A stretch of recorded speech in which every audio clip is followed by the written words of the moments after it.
ಬೌದ್ಧ ಧರ್ಮದ ಮಹಾದೇವನೇ ಮಹಿಷಾಸುರ ಆಗಿದ್ರೆ ಬೌದ್ಧ ಧರ್ಮದಲ್ಲೇ ಮಹಿಷಾಸುರ ಸಂಹಾರ ಯಾಕೆ ಬರ್ತಿತ್ತು?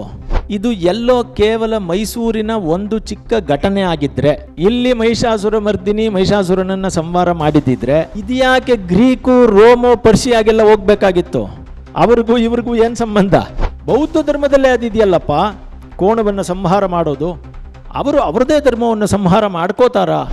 ಬುದ್ಧನಿಗಿಂತ ಮುಂಚೆಯೇ ಪ್ರಪಂಚದಾದ್ಯಂತ ಶಕ್ತಿಯ ಆರಾಧನೆ, ದುರ್ಗೆಯ ಆರಾಧನೆ ಇತ್ತು ಅನ್ನೋದನ್ನ ಸವಿವರವಾಗಿ ದಾಖಲೆಗಳ ಜೊತೆಯಲ್ಲಿ ಕೊಟ್ಟಿದ್ದಾರೆ. ತಾವು ಬೆಳೆದ ಬೆಳೆಯನ್ನ ಆ ಕೋಣ ತಿನ್ನದೇ ಇರಲಿ ಅಂತ ಅಡಗಿಸ್ತಾ ಇದ್ದಂತಹ ಒಂದು ಸಂಸ್ಕೃತಿ ಮುಂದೆ ಅದು ಮಹಿಷಾಸುರ ಮರ್ದಿನಿಯ ಹಂತಕ್ಕೆ ತಲುಪುತ್ತೆ ಅನ್ನೋದನ್ನ ಇವರು ತಮ್ಮ ಸಂಶೋಧನೆಯಲ್ಲಿ ಸಚಿತ್ರವಾಗಿ ಪ್ರೂವ್ ಮಾಡಿದ್ದಾರೆ. ಮೈಸೂರು ಅನ್ನೋದೇ 1600 ನಂತರ ಬಂದಿದೆ.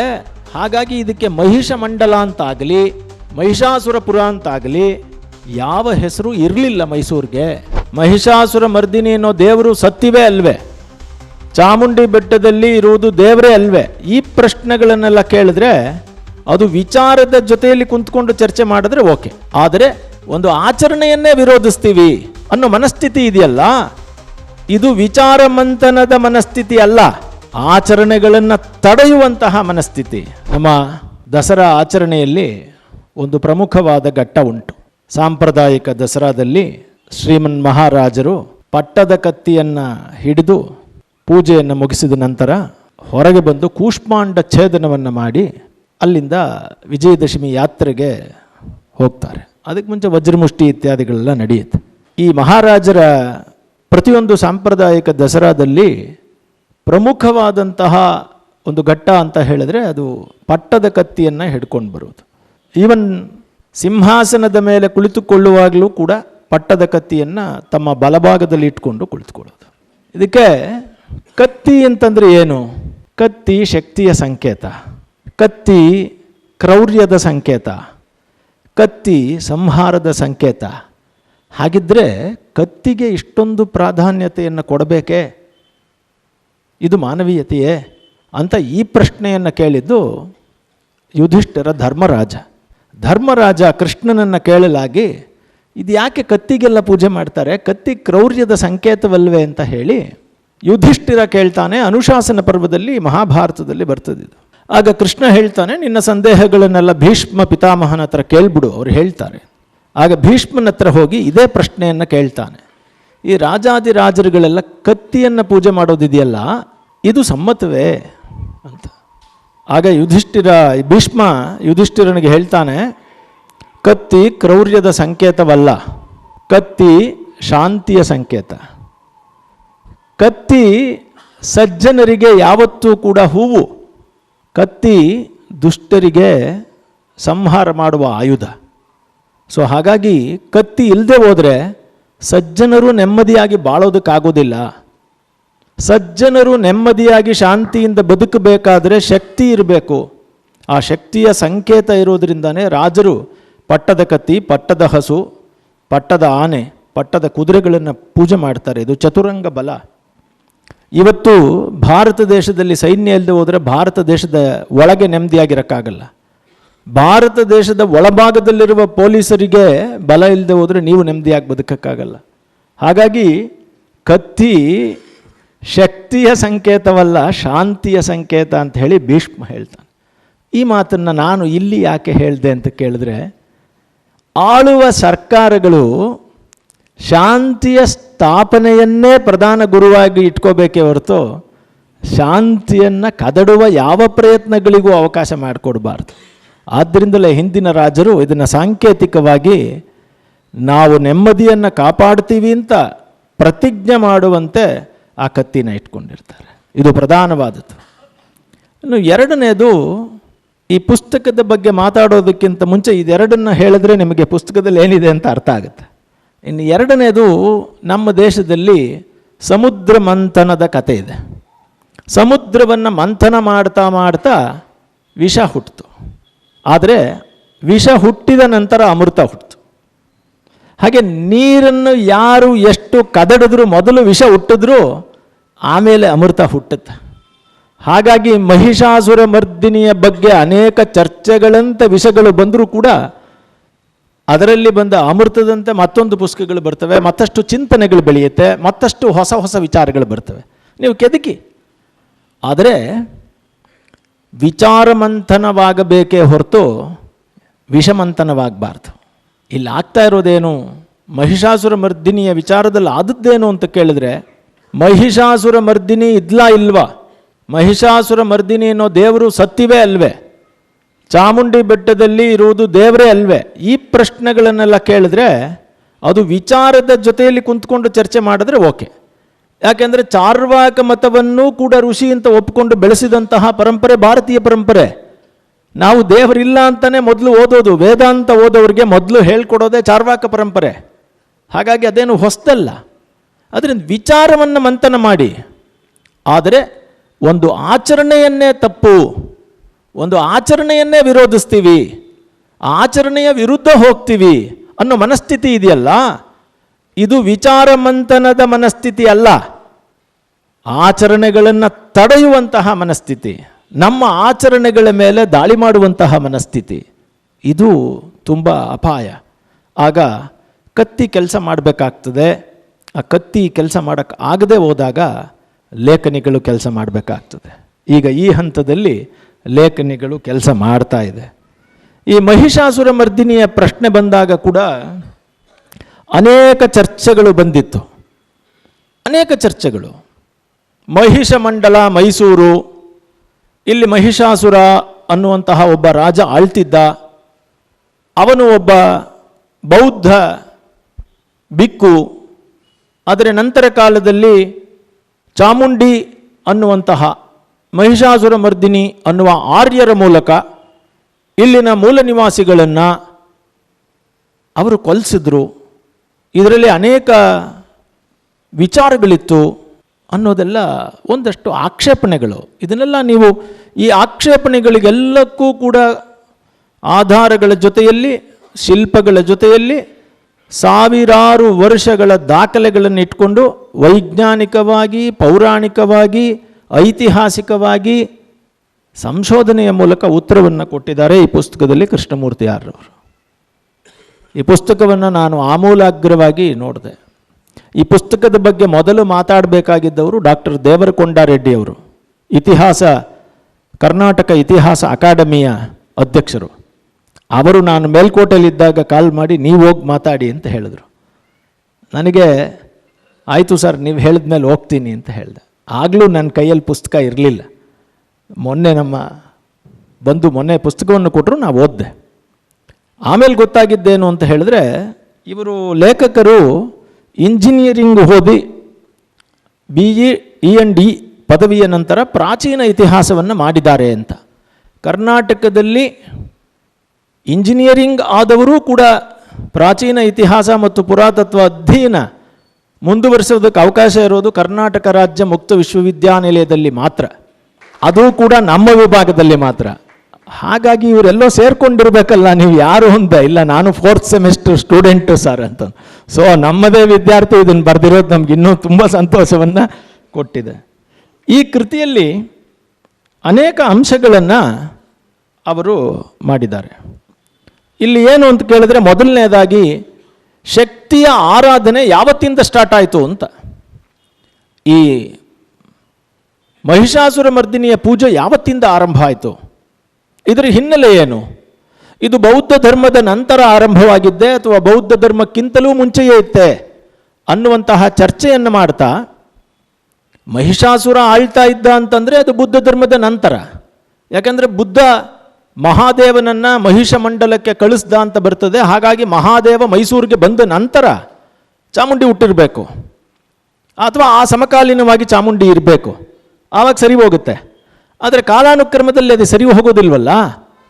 ಬುದ್ಧನಿಗಿಂತ ಮುಂಚೆಯೇ ಪ್ರಪಂಚದಾದ್ಯಂತ ಶಕ್ತಿಯ ಆರಾಧನೆ, ದುರ್ಗೆಯ ಆರಾಧನೆ ಇತ್ತು ಅನ್ನೋದನ್ನು ಸವಿವರವಾಗಿ ದಾಖಲೆಗಳ ಜೊತೆಯಲ್ಲಿ ಕೊಟ್ಟಿದ್ದಾರೆ. ಸೊ ಅಲ್ಲಿಗೆ ಮೊದಲನೇದು ಸುಳ್ಳು ಅಂತ ಆಗೋಯ್ತು. ಏನು ಅಂತ ಕೇಳಿದ್ರೆ, ಮಹಾದೇವನ ಕಾಲದಲ್ಲಿ ಈ ಮಹಿಷಾಸುರ ಮರ್ದಿನಿ ಅನ್ನುವಂತಹ ಆ ದೇವಿ ಬದುಕಿದ್ಲು ಅನ್ನೋದು ಮೊದಲನೇದಾಗಿ ಸುಳ್ಳಾಗೋಯ್ತು. ಇನ್ನು ಎರಡನೇದಾಗಿ ಈ ರಾಕ್ಷಸ ಮತ್ತು ಕೋಣ ಇದ್ರ ಬಗ್ಗೆ ಹೇಳ್ತಾರೆ. ಈ ಕೋಣನನ್ನು ಸಂಹಾರ ಮಾಡಿದ್ಲು ದೇವಿ. ಅದರ ಪುರಾಣಗಳ ಪರಿಕಲ್ಪನೆ ಏನು ಅಂತ ಕೇಳಬೇಕು. ಮತ್ತು ಈ ಕೋಣವನ್ನು ಅಡಗಿಸುವಂತಹ ಕಲ್ಚರ್ ಎಲ್ಲಿಂದ ಸ್ಟಾರ್ಟ್ ಆಯಿತು ಅಂತ ಪುಸ್ತಕದಲ್ಲಿ ಎಷ್ಟು ವಿವರವಾಗಿ ಬಂದಿದೆ ಅಂತಂದರೆ, ನೀವು ಅಧ್ಯಾಯವನ್ನು ಓದಬೇಕು. ನೀವು ಕೋಣ ಯಾಕೆ ಅಜ್ಞಾನದ ಸಂಕೇತವಾಯಿತು, ಕೋಣ ತುಂಬ ಶಕ್ತಿ ಇದ್ದಾಗ ಬೆಳೆಗಳನ್ನು ಹೇಗೆ ನಾಶ ಮಾಡ್ತಿತ್ತು, ಆ ಬೆಳೆಗಳನ್ನು ನಾಶ ಮಾಡ್ತಾ ಇದ್ದಂತಹ ಕೋಣನನ್ನು ಕಟ್ಟಿ ಹಾಕೋದಕ್ಕೆ ಹಿಂದಿನ ಜನ ಹೇಗೆ ಪ್ರಯತ್ನ ಪಡ್ತಾ ಇದ್ರು, ಮುಂದೆ ಹೇಗೆ ಕೋಣವನ್ನು ಕಟ್ಟಿ ಹಾಕೋದೆ ಹೇಗೆ ಆಸುರಿ ಶಕ್ತಿಯಾಗಿ ಬದಲಾವಣೆ ಆಯಿತು, ಪುರಾಣದಲ್ಲಿ ಅದನ್ನು ಹೇಗೆ ಅಸುರನನ್ನಾಗಿ ಮಾಡಿದ್ರು ಅನ್ನುವಂತಹ ದಾಖಲೆಗಳನ್ನು ಪ್ರಾಚೀನ ನಾಗರಿಕತೆಗಳಲ್ಲಿ, ನೀವು ಗ್ರೀಕ್ ರೋಮಲ್ಲೆಲ್ಲ ಎತ್ತು ಮತ್ತು ಕೋಣವನ್ನು ಅಡಗಿಸೋ ಶಿಲ್ಪಗಳಿವೆ. ಎಲ್ಲಿಂದ ಸ್ಟಾರ್ಟ್ ಆಗಿದೆ ನೋಡಿ ಅದು. ಆ ಕಾಲಘಟ್ಟದಿಂದಲೂ ಹರಪ್ಪ ಮೊಹೆಂಜೋದಾರೋದ ಟ್ಯಾಬ್ಲೆಟ್ಸ್ಗಳಲ್ಲಿ, ಸೀಲ್ಗಳಲ್ಲಿ, ಸ್ಟಿಯಾಟೈಟ್ ಮುದ್ರೆಗಳಲ್ಲಿ ಕೋಣವನ್ನು ಅಡಗಿಸೋದಿದೆ. ಅಂದರೆ ಕೋಣವನ್ನು ಅಡಗಿಸ್ತಾ ಇದ್ದಿದ್ದು ಕೃಷಿಯನ್ನು ಮಾಡ್ತಾ ಇದ್ದಂತಹ ಪ್ರತಿಯೊಬ್ಬ ಕೃಷಿಕರೂ ಕೂಡ ತಾವು ಬೆಳೆದ ಬೆಳೆಯನ್ನು ಆ ಕೋಣ ತಿನ್ನದೇ ಇರಲಿ ಅಂತ ಅಡಗಿಸ್ತಾ ಇದ್ದಂತಹ ಒಂದು ಸಂಸ್ಕೃತಿ ಮುಂದೆ ಅದು ಮಹಿಷಾಸುರ ಮರ್ದಿನಿಯ ಹಂತಕ್ಕೆ ತಲುಪುತ್ತೆ ಅನ್ನೋದನ್ನು ಇವರು ತಮ್ಮ ಸಂಶೋಧನೆಯಲ್ಲಿ ಸಚಿತ್ರವಾಗಿ ಪ್ರೂವ್ ಮಾಡಿದ್ದಾರೆ. ಯಾಕೆ ಕೋಣ? ಅಲ್ಲಿ ಕೋಣ, ಪೂರ್ತಿ ಕೋಣ ಹಸುರನೂ ಅಲ್ಲ ಸುರನೂ ಅಲ್ಲ, ಅರ್ಧ ಮನುಷ್ಯ ಅರ್ಧ ಅಸುರ. ಅದಕ್ಕೇನೆ ನಿಮಗೆಲ್ಲ ಗೊತ್ತಿದೆಯೋ ಇಲ್ಲೋ ಮಿತ್ರರೇ, ಅರಮನೆಯಲ್ಲಿ ಒಂದು ಕಾಳರಾತ್ರಿ ಅಂತ 7ನೇ ದಿನ ಒಂದು ಪೂಜೆ ಆಗತ್ತೆ. ಅರಮನೆಯಲ್ಲಿ ಮೈಸೂರು ಮಹಾರಾಜರೇ ಯದುವೀರ ಕೃಷ್ಣದತ್ತ ಚಾಮರಾಜ ಒಡೆಯರ್ರವರೇ ಆ ಪೂಜೆಯನ್ನು ಮಾಡ್ತಾರೆ. ಆವತ್ತು ಚಂಡಿ ಪಾಠದಲ್ಲಿ 3ನೇ ಅಧ್ಯಾಯ ಮತ್ತು 4ನೇ ಅಧ್ಯಾಯ ಪಾರಾಯಣ ಆಗುವಾಗ ಮಹಿಷಾಸುರ ವಧೆಯ ಪ್ರಸಂಗ ಬರ್ತದೆ. ಆ ವಧೆ ಆಗಿದ ತಕ್ಷಣವೇ ಚಾಮುಂಡಿ ಕೈಯಲ್ಲಿ ಒಂದು ಮತಾಪನ್ನು ಕಟ್ಟಿರ್ತಾರೆ, ಪಟಾಕಿ. ಆ ಪಟಾಕಿನ ಹಚ್ಚಿದ ತಕ್ಷಣವೇ ಅದು ಹೋಗಿ ಆ ಎಮ್ಮೆಗೆ ಒಡೆಯುತ್ತೆ. ಎಮ್ಮೆಯ ಒಂದು ಗೊಂಬೆ ಇದೆ ಅರಮನೆಯಲ್ಲಿ. ಆ ಎಮ್ಮೆಯ ಗೊಂಬೆ ಅದ್ರ ಒಳಗಡೆಯಿಂದ ಮಹಿಷಾಸುರ ಆಚೆಗೆ ಬರ್ತಾನೆ ತಕ್ಷಣ, ಅದು ಹೊಡೆದ ತಕ್ಷಣ. ಆಮೇಲೆ ಅಲ್ಲಿ ರಕ್ತವನ್ನು ತೆಗೆದು ಅದರ ಮೇಲೆ ಕುಂಕುಮದ ಬಣ್ಣವನ್ನು ಹಾಕಿ ರಕ್ತ ಬಣ್ಣವನ್ನು ಮಾಡಿ ಸಂಹಾರ ಆಯಿತು ಅಂತ ಭಾವಿಸಿ ದೇವಿಗೆ ಆರತಿ ನಡೆಯುತ್ತೆ. ಇದರಲ್ಲಿ ಏನು ನಾನು ಹೇಳಕ್ಕೆ ಹೊರಟೆ ಅಂದರೆ, ಆ ಕೋಣದಲ್ಲಿ ಅರ್ಧ ಭಾಗ ಮಾತ್ರ ರಾಕ್ಷಸ ಬರ್ತಾನೆ, ಇನ್ನು ಅರ್ಧ ಅದು ಕೋಣವೇ ಆಗಿರ್ತದೆ. ನೀವು ಪ್ರಪಂಚದಾದ್ಯಂತ ಮಹಿಷಾಸುರ ಮರ್ದಿನಿಯ 100 ಶಿಲ್ಪಗಳನ್ನು ನೋಡಿ. ಇವರಂತೂ ಒಂದು 50-60 ಪಿಕ್ಚರ್ಸನ್ನು ಹಾಕಿದ್ದಾರೆ. 1ನೇ ಶತಮಾನದಿಂದ ಹಿಡಿದು, 1ನೇ ಶತಮಾನ ಅಂದರೆ ನೀವು ನೋಡಿ, ಈವನ್ BCE 2ನೇ ಶತಮಾನದ್ದೊಂದು ಚಿತ್ರ, ಆಮೇಲೆ ಸ್ಟಿಯಟೈಟ್ ಮುದ್ರೆಗಳು ಹರಪ್ಪ ಕಾಲದ್ದೆಲ್ಲ ಹಾಕಿದ್ದಾರೆ. ಅಷ್ಟು ಮುದ್ರೆಗಳಲ್ಲಿ ಅರ್ಧ ಕೋಣ ಅರ್ಧ ಮನುಷ್ಯ ಬರ್ತಾ ಇದ್ದಾನೆ. ಅಂದರೆ ಪ್ರತಿಯೊಬ್ಬ ಮನುಷ್ಯನಲ್ಲಿಯೂ ಅರ್ಧ ಮನುಷ್ಯ ಇದ್ದಾನೆ, ಅರ್ಧ ರಾಕ್ಷಸ ಸ್ವರೂಪ ಇದೆ. ಆ ರಾಕ್ಷಸ ಅನ್ನೋದು ಯಾರಪ್ಪ ಅಂತಂದರೆ, ಅವರು ಅಜ್ಞಾನ, ಮೋಹ, ಮದ, ಮಾತ್ಸರ್ಯ ಅನ್ನುವಂತಹ ಅರಿಷಡ್ವರ್ಗಗಳು. ಅದನ್ನು ನಿಯಂತ್ರಿಸೋದೇ ದೇವಿ. ಆದ್ದರಿಂದ ಈ ಮಹಿಷಾಸುರ ಮರ್ದಿನಿಯ ಪರಿಕಲ್ಪನೆ ಕೋಣವೇ ಯಾಕಾಯಿತು ಅಂತಂದರೆ, ಕೋಣ ಯಾವುದಕ್ಕೂ ಬಗ್ಗೋದಿಲ್ಲ. ಹಾಗೆ ನಾವು ಮದದಿಂದ ಕೂಡಿರುವಾಗ ಯಾರಿಗೂ ಬಗ್ಗೋದಿಲ್ಲ. ಆದರೆ ನಮ್ಮ ಕಾಮ, ಕ್ರೋಧ, ಮದ, ಮೋಹ, ಮಾತ್ಸರ್ಯಗಳು ಎನ್ನುವ ಅರಿಷಡ್ವರ್ಗಗಳು ಜ್ಞಾನ ಅನ್ನುವಂತಹ ದೇವಿಯ ಪಾದಸ್ಪರ್ಶಕ್ಕೆ ಒಳಗಾದಾಗ ನಾವು ಆಚೆಗೆ ಬರ್ತೀವಿ ಅನ್ನೋದನ್ನು ಈ ಪುಸ್ತಕದಲ್ಲಿ ಪ್ರಕಟ ಮಾಡಿ ವಿತ್ ದಾಖಲೆಗಳು ಸಹ ಸಮೇತವಾಗಿ. ಕೋಣ ಅನ್ನೋದು ಸಾಂಕೇತಿಕವೇ ಹೊರತು ಕೋಣ ಅನ್ನೋದು ಒಬ್ಬ ರಾಕ್ಷಸನೇ ಇದ್ದ, ಇಂಥ ವರ್ಷದಲ್ಲಿ ಬದುಕಿದ್ದಂತಹ ಒಬ್ಬ ವ್ಯಕ್ತಿ ಅನ್ನೋದಕ್ಕೆ ಆಧಾರವಿಲ್ಲ ಅನ್ನೋದನ್ನು ಅವರು ಆ ಅಧ್ಯಾಯದಲ್ಲಿ ನಿರೂಪಿಸಿದ್ದಾರೆ. ಭಾಳಷ್ಟು ವಿಚಾರಗಳು ಬರ್ತದೆ. ಇದನ್ನು ಮೊನ್ನೆ ನಾನು ಗಮನಿಸ್ತಾ ಇದ್ದೆ. ಮಹಾರಾಜರು ದಸರಾ ಬಗ್ಗೆ ಮಾಧ್ಯಮಗಳಲ್ಲಿ ಮಾತಾಡ್ತಾ ಇದೇ ಮಾತನ್ನು ಹೇಳಿದರು. ದೇವಿ ಅನ್ನೋದು ಜ್ಞಾನ, ಮನುಷ್ಯನಲ್ಲಿರುವ ಅರಿಷಡ್ವರ್ಗಗಳೇ ಮಹಿಷಾಸುರ, ಆ ಮಹಿಷನನ್ನು ಅಡಗಿಸೋದೇ ದೇವಿ ಜ್ಞಾನ ಅನ್ನೋದೇ ಅದೇ ಪೂಜೆ, ಅದೇ ದುಷ್ಟ ಶಿಕ್ಷಣ, ಶಿಷ್ಟ ರಕ್ಷಣ. ನಮ್ದು ಇನ್ನೂ ಒಂದು ಪಾಯಿಂಟ್ ಇದೆ, ಭಾರತದಲ್ಲಿ ದುಷ್ಟರನ್ನು ಸಂಹಾರ ಮಾಡಬೇಕು ಅಂತಿಲ್ಲ. ನಮ್ಮ ಪದ ಏನು ಗೊತ್ತಾ, ಶ್ರೀಮದ್ ಭಗವದ್ಗೀತೆಯಲ್ಲಿ ದುಷ್ಟ ಶಿಕ್ಷಣ ಅಂದರೆ ದುಷ್ಟರಿಗೂ ಶಿಕ್ಷಣವನ್ನು ಕೊಟ್ಟು ಒಳ್ಳೆ ಮಾರ್ಗಕ್ಕೆ ಕರ್ಕೊಂಬರೋದು ಅಂತ.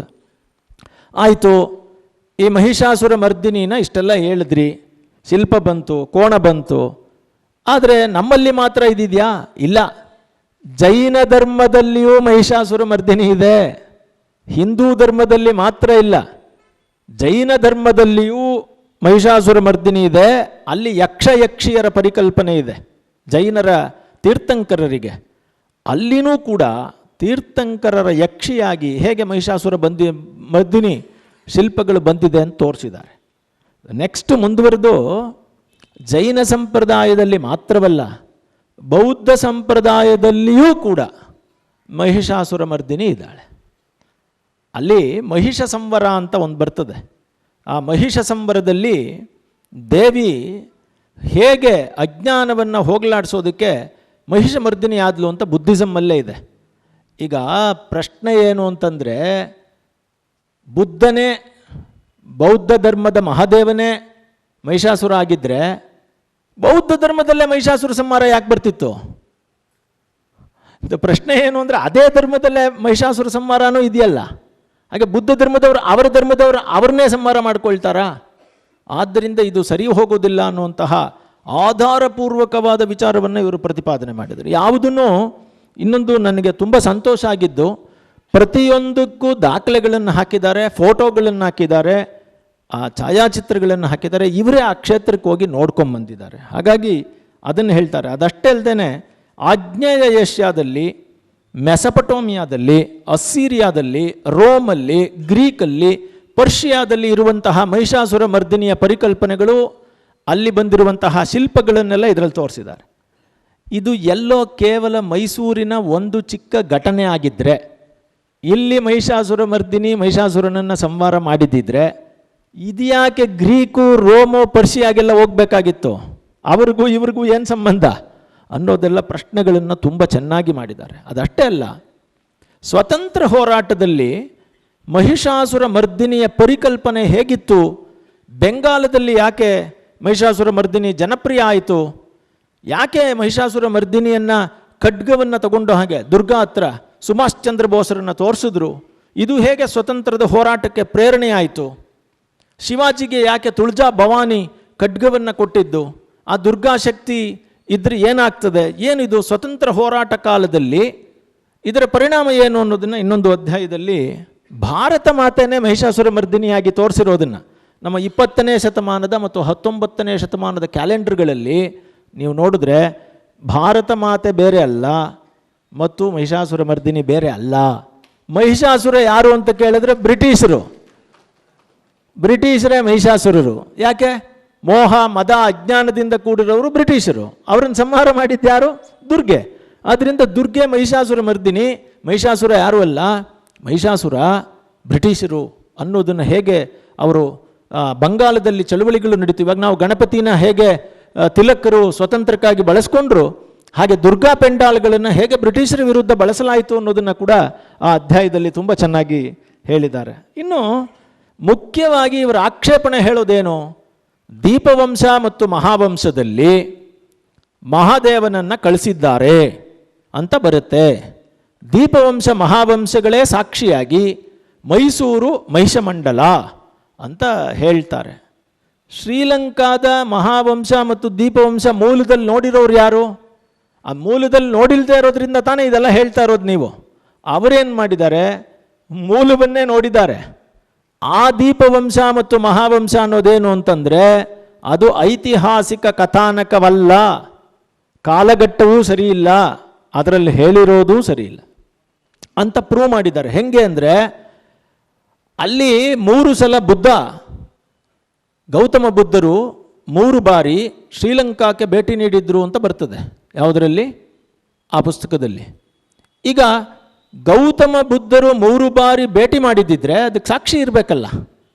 ಆದರೆ ಮಹಾವಂಶವನ್ನು ಬಿಟ್ಟು, ದೀಪವಂಶವನ್ನು ಬಿಟ್ಟು ಬೇರೆ ಯಾವುದರಲ್ಲೂ ಕೂಡ ಬುದ್ಧರು ಅಲ್ಲಿಗೆ ಹೋಗಿದಿರೋದಕ್ಕೆ ಹೇಳೇ ಇಲ್ಲ.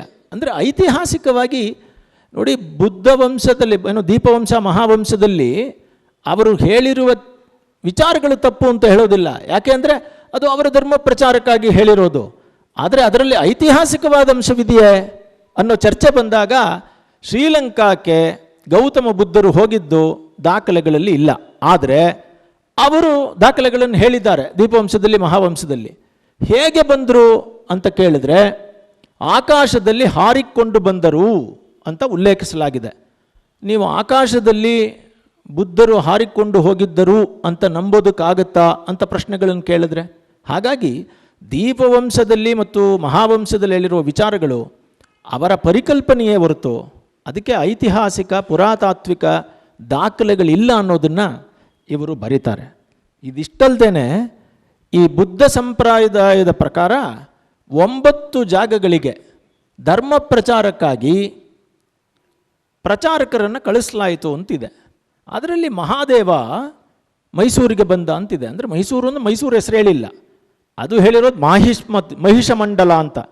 ಈ ಮಹಿಷಮಂಡಲ ಎಲ್ಲಿತ್ತು ಅನ್ನುವಂತಹ ಚರ್ಚೆಯನ್ನು ನೆಕ್ಸ್ಟು ಈ ಅಧ್ಯಾಯದಲ್ಲಿ ಮಾಡಿದ್ದಾರೆ. ಮಹಿಷಮಂಡಲ ಅನ್ನೋದು ಮೈಸೂರು ಮಂಡಲವೇ ಆಗಿರಲಿಲ್ಲ ಯಾವತ್ತಿಗೂ. ಮಂಡಲ ಅಂದರೆ ಒಂದು ದೊಡ್ಡ ರಾಷ್ಟ್ರ, ಆ ಮಂಡಲ ಆಗೇ ಇರಲಿಲ್ಲ. ಇದು ಮಂಡಲ ಇದ್ದಿದ್ದಲ್ಲಿ ಮಧ್ಯಪ್ರದೇಶದ ಮಾಹಿಷ್ಮತಿಯಲ್ಲಿ. ಆದ್ದರಿಂದ ಯಾವ ವಿದ್ವಾಂಸರು ಪಾರ್ಗಿಟರು ಅವ್ರದ್ದೆಲ್ಲ ಇಟ್ಕೊಂಡು ರೈಸು ಎಲ್ಲರದನ್ನು ಇಟ್ಕೊಂಡು ಇದಾಗಿರಲಿಲ್ಲ ಅಲ್ಲಿದು, ಆದ್ದರಿಂದ ಇಲ್ಲಿಗೆ ಬಂದಿಲ್ಲ ಅನ್ನೋದನ್ನು ದಾಖಲೆಗಳ ಸಹಿತ ಪ್ರೂವ್ ಮಾಡ್ತಾರೆ. ಇನ್ನು ಈ ಮೈಸೂರು ಅನ್ನೋದು ಎಲ್ಲಿಂದ ಬಂತು ಅನ್ನುವಂತಹ ಚರ್ಚೆಯನ್ನು ಮಾಡ್ತಾರೆ. ಮೈಸೂರು ಎಲ್ಲಿಂದ ಬಂತು, ಮೈಸೂರು ಅಂತ ಯಾವಾಗ ಇದಕ್ಕೆ ಹೆಸರು ಬಂತು ಅಂತ ನೋಡ್ತಾ ಹೋದರೆ ಬಹಳ ಬಹಳ ಗಂಗರ ಕಾಲದಲ್ಲಿ ಇದಕ್ಕೆ ಮೈಸೂರು ಅಂತ ಹೆಸರೇ ಇಲ್ಲ. ಗಂಗರ ಕಾಲದ ಶಾಸನಗಳಲ್ಲಿ ಮೈಸೆನಾಡು, ಮೈಸುನಾಡು ಅಂತ ಇದೆ. 1000 ವರ್ಷದ ಹಿಂದೆನೂ ಮೈಸುನಾಡು ಅಂತಿದೆ. ಇದು ಕರೆಕ್ಟಾಗಿ ಮೈಸೂರು ಅಂತ ಶಬ್ದ ತಗೊಂಡಿರೋದೇ ಒಂದು 300 ಇಯರ್ಸ್ ಅಂತ ಅನ್ಬೋದು. 16th ಸೆಂಚುರಿನಲ್ಲಿ ಮೈಸೂರು ಅಂತ ತಗೊಂಡಿದೆ. ಅಲ್ಲ, ಅದರಲ್ಲೂ ಮುಂದಕ್ಕೆ ಬಂದರೆ ನೀವು, ನಾನು ಈ ಪಾಯಿಂಟನ್ನು ಹೇಳಿದ್ದೆ, ಇದೊಂದು ಸೇರಿಸ್ಬೋದಾಗಿತ್ತು ಅಂತ. ಮಹೀಶೂರಪುರ ಅಂತ ಕರೆದಿದ್ದಾರೆ. 1799 ತನಕ ಶ್ರೀರಂಗಪಟ್ಟಣದಲ್ಲಿದ್ದರು. ಶ್ರೀರಂಗಪಟ್ಟಣದ ರಾಜಧಾನಿಯಲ್ಲಿ ಸುಖಸಂಕತಾ ವಿನೋದದಿಂದ ಕರ್ನಾಟಕ ರತ್ನಸಿಂಹಾಸನಾಧೀಶ್ವರರಾಗಿ ಅವರು ಆಳ್ತಾ ಇದ್ದರು. 1799 ಆದಮೇಲೆ ಮೈಸೂರಿಗೆ ಹೊಸ ರಾಜಧಾನಿಗೆ ಬಂದರು. ಈಗ ಅದು ಯಾವ ರಾಜಧಾನಿ ಆಯಿತು ಅಂದರೆ ಮಹೀಶೂರಪುರ ಆಯಿತು. ಮಹಿ ಅಂದರೆ ಭೂಮಿ, ಮಹಿ ಭೂಮಿಯಲ್ಲಿ ಅತ್ಯಂತ ಶೂರರು ವಾಸಿಸುವ ಪುರ. ಯಾಕೆಂದರೆ ರಣಧೀರ ಕಂಠೀರವನಂಥವರು, ಚಿಕ್ಕ ದೇವರಾಜ ಒಡೆಯರಂಥವರು, ದೊಡ್ಡ ದೇವರಾಜ ಒಡೆಯಂತಹ ಮಹಾನುಭಾವರು, ರಾಜ ಒಡೆಯರಂತಹ ವೀರರಿದ್ದರಿಂದ, ಅಂತಹ ವೀರರ ಪರಂಪರೆಯಲ್ಲಿ ಬಂದವರು ಇಲ್ಲಿ ಬಂದಿದ್ದರಿಂದ ಇದು ಮಹೀಶೂರಪುರ ಅಂದರೆ ಭೂಮಿಯಲ್ಲಿ ಶೂರರು ಇದ್ದಂತಹ ಪುರ. ಹೀಗೆ ಬಂದಿದೆ. ಮೈಸೂರು ಅನ್ನೋದೇ 1600 ನಂತರ ಬಂದಿದೆ. ಹಾಗಾಗಿ ಇದಕ್ಕೆ ಮಹಿಷ ಮಂಡಲ ಅಂತಾಗಲಿ ಮಹಿಷಾಸುರಪುರ ಅಂತಾಗಲಿ ಯಾವ ಹೆಸರು ಇರಲಿಲ್ಲ ಮೈಸೂರಿಗೆ. ಹಿಂದೆ ಅಂತೂ ದಾಖಲೆ ಇರಲಿಲ್ಲ. ಇದಷ್ಟೇ ಅಲ್ಲದೆ ಇನ್ನೊಂದು ಪಾಯಿಂಟ್, ತಮಿಳಲ್ಲಿ ಎರಮೈನಾಡು ಅಂತ ಕರೆದಿದ್ದಾರೆ ಅಂತ. ಶಾಸನಗಳನ್ನೆಲ್ಲ ಪರಿಶೀಲನೆ ಮಾಡಿದ್ರೂ ಕೂಡ ತಮಿಳಿನ ಎಲ್ಲ ಸಾಹಿತ್ಯಗಳನ್ನು, ಅಹನಾನೂರು, ಪುರನಾನೂರು, ಅದೇ ತಿರಿ ಮಣಿಮೇಕಲೈ, ಈ ಯಾವುದೇ ದಾಖಲೆಗಳನ್ನು ಗಮನಿಸಿದ್ರೂ ಕೂಡ ಅಲ್ಲಿ ಎಲ್ಲಿಯೂ ಕೂಡ ಇದನ್ನು ಮಹಿಷ ಮಂಡಲ ಅಂತ ಕರೆದೇ ಇಲ್ಲ. ಇಡೀ ತಮಿಳು ಸಾಹಿತ್ಯದಲ್ಲಿ ಎಲ್ಲೂ ಇದನ್ನು ಮಹಿಷಪುರ ಅಂತ ಕರೆದಿಲ್ಲ. ಆದರೆ ಒಂದು ಶಬ್ದದಲ್ಲಿ ಏರ್ಮೈನಾಡು ಅಂತ ಬರ್ತದೆ. ಏರ್ಮೈ ಅಂತಂದರೆ ಎತ್ತರದ ಅಂತ, ಅದು ತಮಿಳಲ್ಲಿಲ್ಲ. ಅದು ಈ ಒಂದು ಶಾಸನ ಎರಮೈನಾಡು ಅಂತ ಒಂದು ಶಾಸನ ಸಿಕ್ಕಿದೆ. ಅದು ಎಲ್ಲಿ ಸಿಕ್ಕಿದೆ ಅಂದರೆ ಬೆಂಗಳೂರು ಹತ್ರ ಸಿಕ್ಕಿರೋದು. ಅದು ಒಂದು ಚಿಕ್ಕ ಅಗ್ರಹಾರ. ಹಾಗಾಗಿ ಮೈಸೂರಿಗೂ ಎರಮೈನಾಡಿಗೂ ಕೂಡ ಸಂಬಂಧವೇ ಇಲ್ಲ ಅನ್ನೋದನ್ನು ಶಾಸನಗಳ ದಾಖಲೆ ಮೂಲಕ ಮಾಡಿದ್ದಾರೆ. ಹೀಗೆ ಇವರೆಲ್ಲ ಹೇಳ್ತಾ ಕಡೆಗೆ ಸಂದೇಹ ಮತ್ತು ನಿವಾರಣೆ ಅಂತ ಹೇಳಿ, ನಿಮ್ಮ ಪ್ರಶ್ನೆ ಏನು, ಪ್ರಶ್ನೆ ನಂಬರ್ 1, ಪ್ರಶ್ನೆ ನಂಬರ್ 2, ಪ್ರಶ್ನೆ ನಂಬರ್ 3 ಅಂತ ಹಾಕ್ಕೊಂಡು ಅದೆಲ್ಲದಕ್ಕೂ ಸಮಾಧಾನವನ್ನು ಕೊಟ್ಟಿದ್ದಾರೆ. ಸೊ ಹೀಗೆ ಈ ಪುಸ್ತಕದಲ್ಲಿ ಮಹಿಷಾಸುರ ಮರ್ದಿನಿ ಅನ್ನುವ ಒಂದು ಪೌರಾಣಿಕ ಕತೆ, ಆ ಪೌರಾಣಿಕ ಕಥೆಯನ್ನು ಕೂಡ ಉಲ್ಲೇಖ ಮಾಡ್ತಾರೆ. ಅದು ಚಂಡಿ ಪಾಠ ಸಪ್ತಶತಿಯಲ್ಲಿ ಉತ್ತಮ ಚರಿತ್ರ, ಮಧ್ಯಮ ಚರಿತ್ರ ಮತ್ತು ಉತ್ತರ ಚರಿತ್ರ ಅಂತ ಬರ್ತದೆ. ಅಲ್ಲಿ ಮೊದಲನೆಯದಲ್ಲಿ ಹೇಗೆ ಮಹಾವಿಷ್ಣುವಿನ ಮಲಗಿರುವಾಗ ಅವನ ಯೋಗನಿದ್ರೆ, ಯೋಗಮಾಯೆ ಹೇಗೆ ಎದ್ದು ಮಧುಕೈಟಭರನ್ನು ನಾಶ ಮಾಡೋದಕ್ಕೆ ನಾರಾಯಣನನ್ನು ಎಬ್ಬಿಸಿದ್ಲು ಅನ್ನೋದು ಮೊದಲನೇ ಚರಿತ್ರ. ಎರಡನೇದರಲ್ಲಿ ಮಹಿಷಾಸುರನನ್ನು ಕೊಂದವರು ಯಾರು ಅಂತ ಬಹಳ ಜನಕ್ಕೆ ಮಹಿಷಾಸುರ ಸಂಹಾರ ಮರ್ದಿನಿ ಯಾರು ಅಂತ ಕೇಳಿದಾಗ ಈ ಪ್ರಶ್ನೆ ಬರ್ತದೆ. ಮಹಿಷಾಸುರ ಮರ್ದಿನಿ ಆ ಚಂಡಿ ಪಾಠದ ಪ್ರಕಾರ ಮಹಾಲಕ್ಷ್ಮಿ, ಶುಂಭ ನಿಶುಂಭರನ್ನ ಸಂಹಾರ ಮಾಡಿದ್ದು ಸರಸ್ವತಿ. ಸೊ ಹಾಗಾಗಿ ಬೆಟ್ಟದ ಮೇಲಿರುವ ಚಾಮುಂಡಿ ಪಾರ್ವತಿ, ಅವಳು ಚಂಡಮುಂಡನ ಸಂಹಾರ ಮಾಡಿದವಳು. ಮಹಿಷಾಸುರ ಮರ್ದಿನಿ ನಮ್ಮ ಅಂಬಾರಿಲಿ ಹೋಗೋ ತಾಯಿ, ಅವಳು ಮಹಾಲಕ್ಷ್ಮಿ. ಶುಂಭ ನಿಶುಂಭರನ್ನು ಮಾಡೋದು ಸರಸ್ವತಿ. ಇದು ಪುರಾಣದಲ್ಲಿ ಬರುವಂತಹ ಪರಿಕಲ್ಪನೆ. ಆದ್ದರಿಂದಲೇ ಮೈಸೂರು ಅರಮನೆಯಲ್ಲಿ ಶೈಲಪುತ್ರಿ ಬ್ರಹ್ಮಚಾರಿಣಿ ಇದು ಪೂಜೆ ಮಾಡೋ ಅದು ಆ ಕ್ರಮ ಇಲ್ಲ. ಚಾಮುಂಡಿ ಬೆಟ್ಟದಲ್ಲೂ ಆ ಕ್ರಮ ಇಲ್ಲ. ನಮ್ಮ ಮೈಸೂರಿನ ಕ್ರಮದಲ್ಲಿ 3 ದಿನ ಮಹಾಕಾಳಿ ಪೂಜೆ, 3 ದಿನ ಮಹಾಲಕ್ಷ್ಮಿ ಪೂಜೆ, 3 ದಿನ ಮಹಾಸರಸ್ವತಿ ಪೂಜೆ ಇಟ್ಕೊಂಡು ಆಮೇಲೆ ಅಪರಾಜಿತಾದೇವಿ ಬನ್ನಿ ಕಾಳಿ ಮುಡಿಯೋದಕ್ಕೋಸ್ಕರ ಬನ್ನಿ ಪೂಜೆಯನ್ನು ಇಟ್ಕೊಂಡಿದ್ದಾರೆ. ಹೀಗೆ ಮಹಿಷಾಸುರ ಮರ್ದಿನಿ ಮತ್ತು ಮಹಿಷಾಸುರ ಇವೆರಡು ಪೌರಾಣಿಕ ಕಥೆಗಳು. ಲಾಸ್ಟಲ್ಲಿ ಒಂದು ವೈಜ್ಞಾನಿಕ ಪಾಯಿಂಟನ್ನು ಹೇಳ್ತಾರೆ. ಈ ಮಾರ್ಕಂಡೇಯ ಪುರಾಣ ಬರ್ತದಲ್ಲ, ಇದು 3 ಕಾಲಘಟ್ಟಗಳ ಬಗ್ಗೆ ಮಾತಾಡ್ತದೆ. ಈ 3 ಕಾಲಘಟ್ಟಗಳು ಯಾವುದು ಅಂತ ಕೇಳಿದ್ರೆ ವೈಜ್ಞಾನಿಕವಾಗಿ ಎಷ್ಟೋ ಬಿಲಿಯನ್ ವರ್ಷಗಳ ಹಿಂದೆ ನಡೆದಿರೋದು. ಉದಾಹರಣೆಗೆ ಈ ಪುರಾಣವು ಸುಮಾರು 120 ಮಿಲಿಯನ್ ವರ್ಷಗಳ ಹಿಂದೆ ನಡೆದ ನೈಸರ್ಗಿಕ ಘಟನೆಗಳ ಒಂದು ನಿರೂಪಣೆ. ಏನೇನು ಬದಲಾವಣೆ ಆಯಿತು ಪ್ರಕೃತಿಯಲ್ಲಿ ಅಂತ. ನೀವೆಲ್ಲ ಭೂಗೋಳದ ಶಾಸ್ತ್ರಗಳ ವಿಜ್ಞಾನವನ್ನು ನೋಡಿದ್ರೆ, ಒಂದು ಕಾಲದಲ್ಲಿ ಎವರೆಸ್ಟ್ ಪರ್ವತಗಳು, ಹಿಮಾಲಯ ಪರ್ವತಗಳು ಇರಲಿಲ್ಲ, ಅದು ಮೇಲಕ್ಕೆ ಬಂತು. ಕಾವೇರಿ ನದಿ ತುಂಬ ಹಳೆಯದು, ಅದಾದ ನಂತರ ಬಂದಿದ್ದು ಗಂಗಾ ನದಿ. ಇದೆಲ್ಲ ನಮ್ಮ ಸೈನ್ಸಲ್ಲಿದೆ. ಅದನ್ನು ಪುರಾಣದ ಥರ ಹೇಳಿದ್ದಾರೆ ಅವರು ಮಾರ್ಕಂಡೇಯ ಪುರಾಣದಲ್ಲಿ. ಈ ಕಾಲಘಟ್ಟಗಳನ್ನು ನಿರೂಪಣೆ ಮಾಡಿರೋದ್ರಿಂದ ಮಹಿಷಾಸುರ ಮತ್ತು ಬೌದ್ಧ ಧರ್ಮದ ನಡುವೆ ಯಾವುದೇ ಸಂಬಂಧ ಇಲ್ಲ ಬರೀತಾರೆ ಇವರು. ಸುಮಾರು 120 ಮಿಲಿಯನ್ ವರ್ಷಗಳ ಹಿಂದೆ ನಡೆದ ನೈಸರ್ಗಿಕ ಘಟನೆಗಳ ಒಂದು ನಿರೂಪಣೆ. 120 ಮಿಲಿಯನ್ ವರ್ಷಗಳ ಹಿಂದೆ ಬೌದ್ಧ ಸಂಪ್ರದಾಯ ಅಸ್ತಿತ್ವದಲ್ಲೇ ಇರಲಿಲ್ಲ. ಮಾನವನಲ್ಲದ ಮಹಿಷಾಸುರನಿಗೆ ಮಾನವ ಸಾಂಕೇತಿಕ ನಿರೂಪಣೆಯ ಹೋಲಿಕೆಯನ್ನು ನೀಡಿದರೆ ಮಹಿಷಾಸುರನು ಹೇಗೆ ಬೌದ್ಧ ಸಂಪ್ರದಾಯದವನಾಗುತ್ತಾನೆ ಅಂತ ಇವರು ಹೇಳಿ ಕಡೆಗೆ ಬೌದ್ಧ ಧರ್ಮದಲ್ಲೇ ದೋರ್ಜೆ ಫಾಗ್ಮೋ ಅನ್ನುವಂತಹ ಬೌದ್ಧ ಸಂಪ್ರದಾಯದ ದೇವತೆ ಅವ್ರಿಗೊಬ್ಬರು ಇದು ವಜ್ರವಾರಾಹಿ ಅಂತ. ಆ ವಜ್ರವಾರಾಹಿಯೇ ಮಹಿಷಾಸುರ ಮರ್ದಿನಿ. ಬೌದ್ಧ ಧರ್ಮದಲ್ಲೇ ಅದಿದೆಯಲ್ಲಪ್ಪ ಕೋಣವನ್ನು ಸಂಹಾರ ಮಾಡೋದು, ಅವರು ಅವರದೇ ಧರ್ಮವನ್ನು ಸಂಹಾರ ಮಾಡ್ಕೋತಾರಾ ಅನ್ನೋ ಪ್ರಶ್ನೆಯನ್ನು ಕೇಳಿ ಈ ಪುಸ್ತಕವನ್ನು ಮುಗಿಸ್ತಾರೆ. ಇಲ್ಲಿ ಈ ಆರ್ಯ ಸಿದ್ಧಾಂತವನ್ನು ಕೂಡ ನಾವು ಹೇಳಿದ್ವಲ್ಲ, ಇವರು ಮೂಲ ನಿವಾಸಿಗಳು, ಚಾಮುಂಡಿ ಆರ್ಯಳು. ಆರ್ಯ ದ್ರಾವಿಡ ಸಿದ್ಧಾಂತವೇ ಅಸ್ತಿತ್ವದಲ್ಲಿ ಇಲ್ಲದೆ ಇರುವಾಗ ಇವರು ಎಲ್ಲಿಂದ ಆರ್ಯ ದ್ರಾವಿಡ ಸಿದ್ಧಾಂತವನ್ನು ತರ್ತಾರೆ ಅಂತ ಪ್ರಶ್ನೆಯನ್ನು ಕೇಳ್ತಾ ಈ ಪುಸ್ತಕವನ್ನು ಮುಗಿಸ್ತಾರೆ. ಇದೊಂದು ಸಂಶೋಧನಾ ಬೇಸರಾಗಿರೋ ಪುಸ್ತಕ ಆಗಿರೋದ್ರಿಂದ ಓದೋದಕ್ಕೆ ಸ್ವಲ್ಪ ತಾಳ್ಮೆ ಬೇಕು. ಯಾಕೆಂದರೆ ಒಂದೊಂದಾಗಿ ಕಾಲಾನುಕ್ರಮಣಿಕೆ, ಆ ಎವಿಡೆನ್ಸು ಅದನ್ನೆಲ್ಲ ನೋಡ್ತಾ ಹೋಗಬೇಕು. ಆಗ ಈ ಎಲ್ಲವೂ ಕೂಡ ಮಿಥ್ಯ ತಥ್ಯಗಳ ಅರಿವು ನಿಮಗಾಗ್ತದೆ. ಒಟ್ಟಿನಲ್ಲಿ ಮೈಸೂರಂತಹ ಒಂದು ಜಾಗದಲ್ಲಿ ಅತ್ಯಂತ ವೈಭವದ ಸಾಂಸ್ಕೃತಿಕ ದಸರಾ ನಡೀತಾ ಇರುವಾಗ ಕೆಲವು ಶಕ್ತಿಗಳು ಎಲ್ಲೋ ಏನನ್ನೋ ಮಾಡೋಕ್ಕೆ ಹೊರಟಿದ್ದಾರಾ ಅಂತ ಒಂದು ಸಂದೇಹ ಬರ್ತದೆ ಅಷ್ಟೇ. ಏನಕ್ಕೆ ಅಂದರೆ ನಾನು ಯಾವಾಗಲೂ ಹೇಳ್ತೀನಿ, ಏನಪ್ಪ ಅಂದರೆ ಮೈಸೂರಲ್ಲಿ ಯಾವುದೇ ದೊಡ್ಡ ಪರ್ವತ ಇಲ್ಲ, ಯಾವ ಸಮುದ್ರ ತೀರವೂ ಇಲ್ಲ, ಇಲ್ಲಿ ಯಾವ ಬೇರೆ ಆಕರ್ಷಣೆಗಳಿಲ್ಲ. ಇಲ್ಲಿ ಆಕರ್ಷಣೆ ಅಸ್ಮಿತೆ ಅಂದರೆ ನಮ್ಮ ಸಂಪ್ರದಾಯ, ನಮ್ಮ ದಸರಾ, ನಮ್ಮ ಅರಮನೆ. ಈ ಪರಂಪರೆ, ಈ ಸಂಪ್ರದಾಯಗಳನ್ನು ಅತ್ಯಂತ ಶ್ರದ್ಧೆಯಿಂದ ನಾವು ಮಾಡ್ತಾಯಿದ್ದೀವಿ. ಸರ್ಕಾರನೂ ಮಾಡ್ತಾಯಿದೆ. ನಾಡಹಬ್ಬ, ಅದು ನಾಡಹಬ್ಬ ಕರ್ನಾಟಕ ಸರ್ಕಾರ ಮಾಡೋದಕ್ಕೆ ಕಾರಣವೇ ನಮ್ಮ ಅಸ್ಮಿತೆಯನ್ನು ಕಾಪಾಡಬೇಕು ಅಂತ ಸರ್ಕಾರದ ಉದ್ದೇಶವೇ ಅದು. ಹಾಗೆಯೇ ಸಾಂಪ್ರದಾಯಿಕ ದಸರಾವನ್ನು ಮೈಸೂರು ಅರಮನೆಯವರು, ಮಹಾರಾಜರು ಶ್ರದ್ಧೆಯಿಂದ ಮಾಡ್ತಾ ಇದ್ದಾರೆ. ಅದಕ್ಕಾಗಿ ಅವ್ರಿಗೆ ಎಷ್ಟೋ ಖರ್ಚು ಬರ್ತದೆ, ಕಷ್ಟ ಬರ್ತದೆ. ಆ ಕಷ್ಟಗಳ ನಡುವೆಯೂ ಅವರು ಬಿಡದೆ ಈ ಸಂಪ್ರದಾಯವನ್ನು ನಡೆಸ್ಕೊಂಡು ಹೋಗ್ತಾ ಇದ್ದಾರೆ. ನಾಡಹಬ್ಬನೂ ಚೆನ್ನಾಗಿ ನಡೀತಾ ಇದೆ. ಇದು ನಮ್ಮ ಕರ್ನಾಟಕದ ಮೈಸೂರಿನ ಅಸ್ಮಿತೆ.